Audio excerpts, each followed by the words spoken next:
बिस्मिल्लाहिर्रहमानिर्रहीम। अस्सलाम वालेकुम नाज़रीन, आप देख रहे हैं टीवी 19 न्यूज़ में हूँ आपके साथ लुबना चौधरी।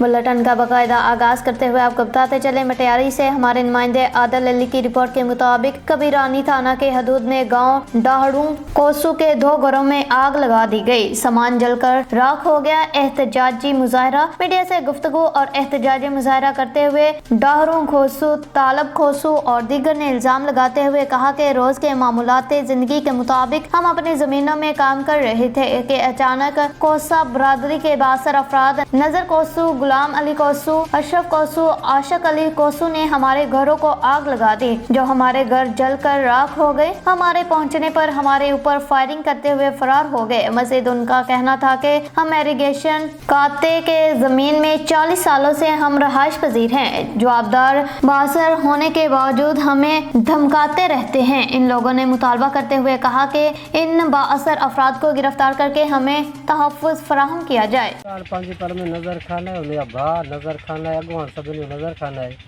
सब कुछ वही करे जो गुलाम अली का है बुधायो में छा कयो तुम जी सही घर बाहर नतन बाहर सूरत जा सामू है असा करे चप्पल सब सारे छडियो वडो नुकसान थियो। बस भाई को मांग के बचायो, बाकी जेको असा के हो सब सारे छडियो मस्त मांग बचायो। ऐसा फैंग भी मता नजर खान खोसो, गुलाम अली खान खोसो, मोहम्मद फारूक, आशिक अली शफी मोहम्मद हां वेणला बाया बिल्कुल जानी खतरो है। हां जानी माली खतरो है इन मासा की जी है। घर साड़ी में सामू है ने अन्ना का क्या दिसी सको था जी तारी से को सामू है बिल्कुल का शे कोन चली ता जाजी हैदराबाद जाजी मचारी में यो हैदराबाद उन्हें गती अपील ता करो थी मसलो एकड़े पासे कर पुलिस भी असा तो बुधे ही तैयार कोन खेबरानी वारो जो पुलिस असा बुधे ही कोन बिल्कुल ए केड़ो वादा हद खेबरानी है बिल्कुल माने उन जमींदार सा गड असी इरिगेशन में बैठा गलील करे असा चली दी केस 50 साल थिया हुनन ते